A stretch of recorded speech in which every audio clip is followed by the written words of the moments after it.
ça. Alors, j'ai une question à vous poser. Est-ce que vous êtes locataire ou bien propriétaire? Locataire. Est-ce que l'augmentation de ton loyer au petit des années, ça a affecté ton pouvoir d'achat?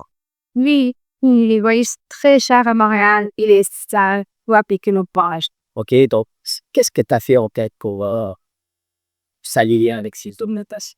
Ah, c'est sûr que j'essaie de magasiner avec ce qui est en rabais. J'essaie d'étudier des choses plus abordables, mais c'est un peu difficile à gérer malgré le fait que l'inflation est partout dans les loyers et dans les autres achats. OK, merci beaucoup. En pourcentage, je pense presque 45-50% maintenant. 50% presque la Avant, moitié. ouais, maintenant c'est ridicule. Avant, c'était presque, je pense, 30-35%. On Avant. parle des années comme 2020. 2020, je ouais, présume. quelque chose. Uh-huh. Avant le Covid. en fait. Covid, ok. Mais après le Covid, surtout après 2022, c'est Avec devenu la hausse mieux. des prix et Ouais. tout. Donc, Presque c'est- 45-50%. Donc, disons, c'est presque la moitié de. La ton moitié, salaire. honnêtement, c'est la moitié maintenant. Parfait, merci beaucoup. Merci à toi. Locataire, est-ce que je pourrais savoir, en fait, ça représente combien vos loyers par rapport au salaire? Donc maintenant c'est 40%, mais en fait on vient de déménager à Montréal. Ok. Avant c'était à peu près 25%. Ok. Malheureusement on a cherché comme 3-4 mois, on n'a rien trouvé Ok. et on a dû payer 40%. Oui, c'est Ok, ça. donc maintenant vous êtes à Montréal et vous payez, donc ça représente comme 40% de Absolument. salaire. Et est-ce que vous avez vécu des difficultés pour avoir ce Oui, logement? bien sûr. C'était vraiment dur, oui. On ne trouvait pas, il n'y avait vraiment rien et les prix sont remontés beaucoup. Et on doit ajouter le coût de l'appartement avec les autres coûts, l'immigration, les factures. Ok, Ouais. c'est bien, ok, merci beaucoup. Depuis les années 2000, les prix de immobilier ont grimpé plus vite que les montagnes rocheuses qui ne montent pas d'ailleurs, entre 2010 et 2020, culminant en 2023 qui a marqué une douche froide avec des taux d'intérêt historiquement élevés. Un marché plus imprévisible qu'un hiver québécois. D'abord, on doit commencer par le début. Posons-nous la bonne question. Combien d'entre vous ont récemment cherché un logement abordable? Non, ça, c'est ce qui va suivre. Si vous avez réussi, alors félicitations, vous êtes d'une espèce en voie de disparition. La question du logement n'est plus juste une nécessité, c'est un luxe, une chimère. Le problème n'est pas le logement en lui-même, mais son abordabilité. Aujourd'hui, nous allons nous plonger dans les méandres du et demi trois quarts. Non seulement nous allons explorer, mais aussi tenter de comprendre la dynamique du logement canadien. Alors cramponnez-vous, parce que comme une maison à Toronto, ça va coûter cher. En termes de réflexion, bien sûr. Mettons les choses au clair. Les experts prédisent que 30% et pas plus de 30% du salaire du ménage ne doit partir dans les dépenses liées au logement. Enfin, vous avez compris. Si vous êtes dans cette tranche alors, ne changez pas de bailleur. Pourtant, la réalité est différente. Imaginez des hypothèques étouffantes, des loyers exorbitants et la peur constante de devoir choisir entre payer la maison ou remplir le frigo. À ce stade, le stress n'est plus financier. Il devient émotionnel, devenant un des sujets essentiels du repas de Noël, et de ce fait empiétant sur notre qualité de vie. Pourquoi ça coûte une fortune? Recette de grand-mère pour crise immobilière à l'érable. Une dose, disons double dose d'immigration, une pincée de plusieurs litres de spéculation, touillée avec des coûts de construction astronomiques, et voilà, un cocktail économique qui vous donnera une belle gueule de bois le matin. Maintenant, regardons ces ingrédients de plus près. Par la demande, immigration. Le Canada comptait 40 769 890 résidents, soit une hausse de 1 271 872 individus par rapport à l'année précédente. C'est le taux de croissance démographique annuel le plus élevé observé au Canada depuis 1957, atteignant plus 3,2% contre plus 3,3% à l'époque. C'est comme à ton mariage, les chaises étaient moins nombreuses que les invités. Le revenu. Les revenus ne fixent pas uniquement la capacité d'économiser pour un apport, ils conditionnent aussi l'admissibilité au prêt immobilier, ce qui limite l'accès à la demande. L'argent appelle l'argent, le contraire est juste. Au premier semestre 2023, plus de 290 000 Canadiens ont dû renégocier leurs prêts à des taux d'intérêt variant de 5,45% fixes sur 5 ans à 7,38% au taux variable. Cela a aussi entraîné des hausses des défauts de paiement, engendrant encore plus de précarité pour les familles et aux ménages. Spéculation immobilière. Oui, littéralement comme au Monopoly. Résultat, les prix de maisons augmentent et les loyers les suivent toujours de près.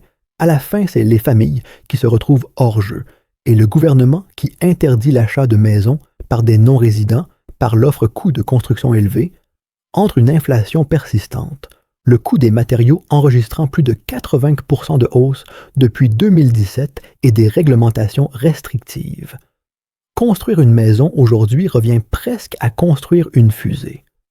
D'autre part, même si l'immigration est en partie responsable du problème, elle reste au même moment une solution aux mêmes défis. L'immigration canadienne, comparée aux autres pays du monde, est majoritairement qualifiée. Les travailleurs émigrés représentent une grande partie des travailleurs du bâtiment au Canada, mise en chantier. Donc, une partie de la problématique dite demande et sa solution sont liées à l'immigration. Alors, comment expliquer une baisse de plus de 40% des mises en chantier si on compare aux années 2000, même si les logements de type condo ont augmenté, c'est une frange de la population qui n'est considérée comme premier acquéreur et qui veuille simplement se rapprocher plus des commodités des grandes villes. L'accès au financement. L'augmentation des taux d'intérêt peut expliquer le point précédent. Cependant, les logements les plus dispendieux à mettre en chantier sont ceux qui voient une évolution du taux de mise en chantier.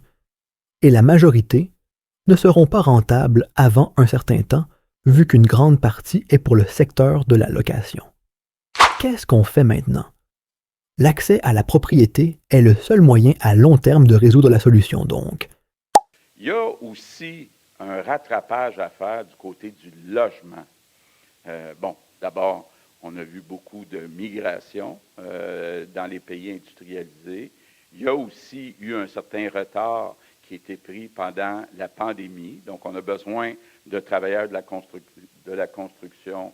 On voit qu'on est de plus en plus à la recherche de travailleurs de la construction.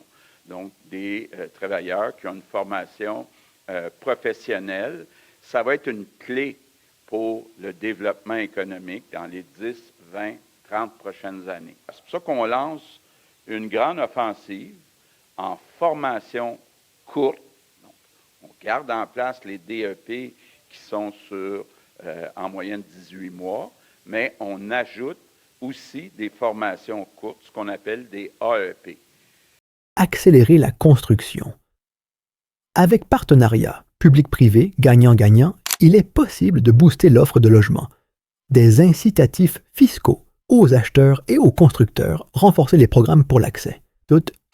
Pour conclure, la crise du logement au Canada est le fruit d'un cercle vicieux où la demande croissante, les coûts prohibitifs et une offre limitée s'entrelacent pour maintenir un déséquilibre persistant.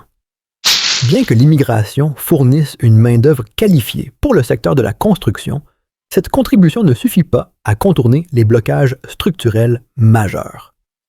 Pour surmonter cette impasse, des mesures coordonnées et ambitieuses doivent être mises en œuvre immédiatement. Cela inclut une augmentation ciblée de la construction.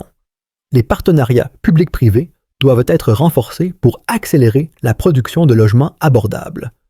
Les incitations fiscales, à la fois pour les promoteurs et les acheteurs, sont essentielles pour stimuler le marché. La réduction des coûts de production. L'innovation doit être au cœur des stratégies de construction en introduisant des matériaux modernes, durables et économiques. Cette approche permettra de rendre les projets plus abordables et plus rapides. Une réforme des régulations immobilières. Les processus administratifs doivent être simplifiés et les barrières institutionnelles réduites afin de permettre des mises en chantier plus rapides et efficaces. Une lutte contre la spéculation. En introduisant des régulations strictes sur les achats immobiliers et en encadrant les pratiques spéculatives, les prix pourraient être stabilisés, ce qui diminuerait les inégalités et augmenterait l'accès au logement. Ces mesures ne peuvent être efficaces sans une vision à long terme. La crise du logement nécessite une mobilisation concertée entre les différents paliers gouvernementaux, les acteurs du secteur privé et les communautés locales. Cette collaboration est indispensable pour garantir une solution durable et équitable. Le logement n'est pas un privilège réservé à une minorité. C'est une nécessité fondamentale qui touche directement à la dignité humaine et au bien-être des citoyens.